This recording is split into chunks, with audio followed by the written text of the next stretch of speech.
রাজধানী উন্নয়ন কর্তৃপক্ষ বা রাজুকের বিরুদ্ধে আপনার যে প্রতিকার আছে সেগুলো আমরা একটি একটি করে জানিয়ে দিচ্ছি।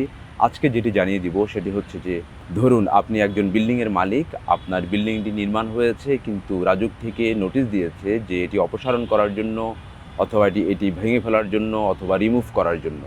তখন আপনার প্রতিকার কী? তখন আপনি যেই বিষয়টি দেখবেন সেটি হচ্ছে যে আপনি কতটুকু ভায়োলেশন করেছেন বা কোন ব্যত্যয়ের কারণে আপনাকে এত বড় শাস্তি দেওয়া হলো সেটি দেখবেন। সেটি যদি ছোট হয় তাহলে আইনের একটি ডক্ট্রিন আছে, সেটি হচ্ছে যে ডক্ট্রিন অফ প্রপোর্শনালিটি, অর্থাৎ ছোট্ট অপরাধের কারণে বড় শাস্তি না দেওয়া।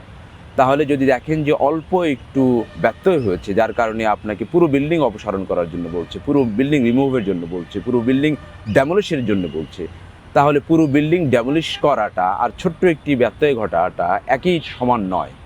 তখন আপনি এই অধিকারটি একমাত্র একটি জায়গায় পেতে পারেন, সেটি হচ্ছে মহামান্য হাইকোর্ট বিভাগে। কীভাবে? রিট পিটিশন দায়ের করবেন, বলবেন যে ডক্ট্রিন অফ প্রপোর্শনালিটি, যে আমি ছোট্ট অপরাধ করেছি কিন্তু আমাকে শাস্তি দেওয়া হয়েছে, বড় আমার পুরো বিল্ডিংটাই ভেঙে ফেলার জন্য বলা হয়েছে, ডেমোলিশ করে দেওয়ার জন্য বলা হয়েছে। অতএব আমার ছোট্ট যে অপরাধ সেটির জন্য শাস্তি দেওয়া হোক, কিন্তু আমার পুরো বিল্ডিংটা টিকে যাক। তখন এই অধিকারটি আপনি এখানে পাবেন। তার আগে রাজুকে আপনাকে আপিলে আশ্রয় নিতে হবে। যদি সেখানে ব্যর্থ হন তাহলে আপনি আসবেন। আসলে আমরা যেই পন্থার কথা বলছি সেটি হচ্ছে যে লাস্ট রিসোর্ট, অর্থাৎ শেষ পর্যায়ে একটি ভুল হয়ে গেল, তার সমাধানটা কি? তার সমাধানটা হচ্ছে এইখানে এই যে আরেকটি ডক্ট্রিন বলছি, সেটি হচ্ছে ডক্ট্রিন অফ রেগুলারাইজেশন। এটি কি? সেটি হচ্ছে যে ওই যে সামান্য একটু অবৈধ হয়েছে সেটিকে বৈধকরণের একটি প্রসেস আইনে কিন্তু আছে।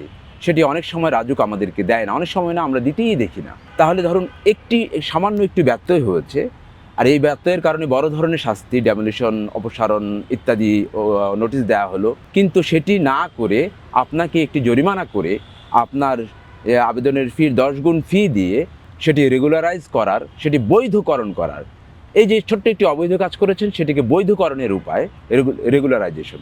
সেই রেগুলারাইজেশনের মাধ্যমে সেই প্রসেস অবলম্বন করে আইনে যেটি আছে সেই রেগুলারাইজেশনের মাধ্যমে আপনাকে অবৈধটিকে জরিমানা দিয়ে 10 গুণ ফি দিয়ে বৈধকরণের একটি পন্থা কিন্তু আইনে আছে।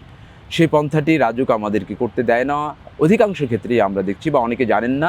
আজকে যেটি জানলেন, আশা করছি এরপর থেকে যদি ছোট্ট কোনো ব্যত্যয় ঘটে সেটিকে রেগুলারাইজেশন করা যাবে। এটাকে আমরা বলছি শেষ অল্টারনেটিভ, লাস্ট রিসোর্ট, অথবা হচ্ছে ডক্ট্রিন অফ রেগুলারাইজেশন।